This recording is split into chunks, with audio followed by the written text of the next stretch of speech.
Tom Slater is still with us, by the way, editor of Spikes Online.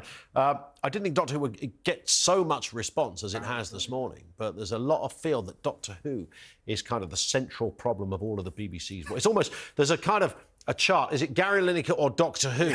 Doctor Who and Lineker, the two, Yes. woke totems over the woke totems. Which one is going to down the BBC first? Will it be Lineker or the Doctor? I think that seems to be the question. It does, and they seem to get more ridiculous and outrageous competitively as things go on. But it's one of those issues where, as I say, we're not talking about the news coverage here. There's plenty of problems with that, which have been raised in recent days as well. Yep. But it's just that sense that I find it more than anything just really boring. The fact that they can't apparently put a Doctor Who series together which doesn't try and tip its hat to all of the politically correct causes of the day. You just think you're creatively spent more than anything else. It's hectoring, it's weird. It's also odd to put so much politics in a show that's primarily aimed at children. And I wonder... Nevertheless, it's just boring. Exactly. And campaigners are saying that BBC feeds viewers a diet of woke bias as well, which is a serious accusation against a state-funded broadcaster. I've got a little bit of experience of working with the BBC, and I think my take of what happens here, Tom, is that most of the time, if you watch the BBC News, and having sat in endless hours of BBC editorial meetings where the emphasis on bias and impartiality is just never-ending. And I always remember this one very left-wing producer who was always hell-bent on getting Nigel Farage on because she wanted to make sure we had that level of representation as well as, the sort of left-wing side.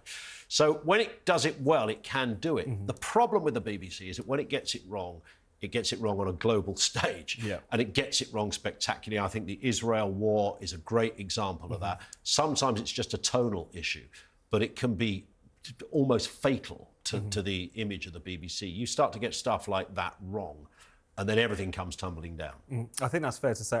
But the other problem that they have is that there's whole issues which they don't consider to be political, which obviously are political, like the climate change issue is one perfect example where, because there's this idea that it's all settled and therefore we're all just maybe disagreeing around the edges about some of the policy, they therefore produce some of the most remarkably biased climate agitprop, and then they don't almost notice because it's the water that they swim in. So I think it's definitely true that they're held to high standards. Of course they should be because they're a state-funded broadcaster.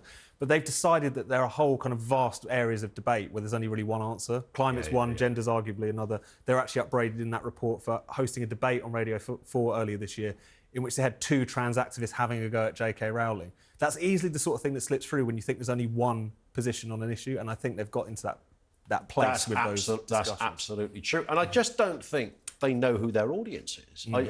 There are too many people that work there that have no idea what, quote, normal people do or think. They're not in that world. And I think they live their life. I think there was a period where they they hopped out of the Metropolitan bubble a bit.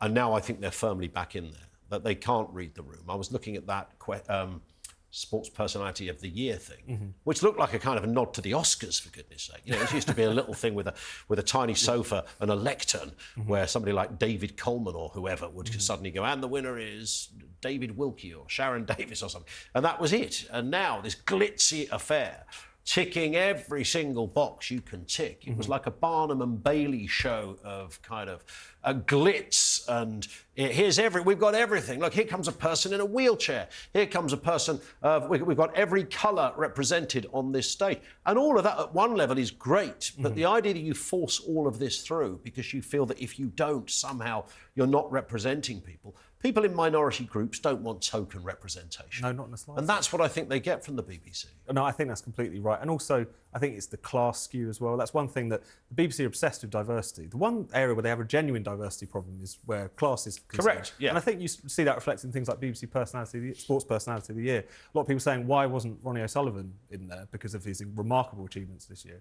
It's because I would be amazed if you could find one BBC producer who watches snooker. Who knows who Ronnie O'Sullivan is? So I think that's where a lot of these things Isn't he the Cockney? Isn't he the Cockney man? I'm sure that was said by us. Is he the Cockney? I think he might be the Cockney. You can just imagine those conversations. No, it would be much better if we have somebody win it that's never won anything. That might be a better idea. And women's football is the sort of sport that people who don't usually watch sport watch. That's a very good point. They feel they should have to watch sport. It's interesting on the class thing. You're absolutely spot on. Years ago, somebody told me this story. When they built the BBC at White City, despite popular misconceptions, was set around like huge council estate, and lots of people said this will be great because the BBC can employ lots of people from that council estate. There was a lot of young black kids who felt that they had no opportunities to get in something like the media. None of those people ever got jobs at the BBC, only as cleaners and things like that.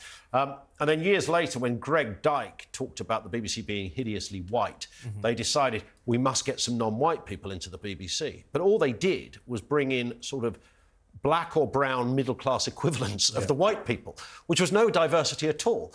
Because those groups of people never thought this job was beyond them anyway. They never thought it was out of reach. And in doing so, they have got some diversity of colour, but they haven't got diversity of class. No, exactly. And that's the big problem when you have those affirmative action programmes. If they just did it on the basis of free school meals, or even just did you go to a state school, particularly because they're based in London, that would already be a very diverse group of people. Of course it would. But I dare say that it's just always that blind spot that they have. They tend to hire in their own image, not in terms of what people look like, but certainly in terms of their opinions and their class background. Absolutely right. And you're only here, Tom, because you're a peasant. You do. It's as simple as that. The pair of us sitting here, we do tick a box or two.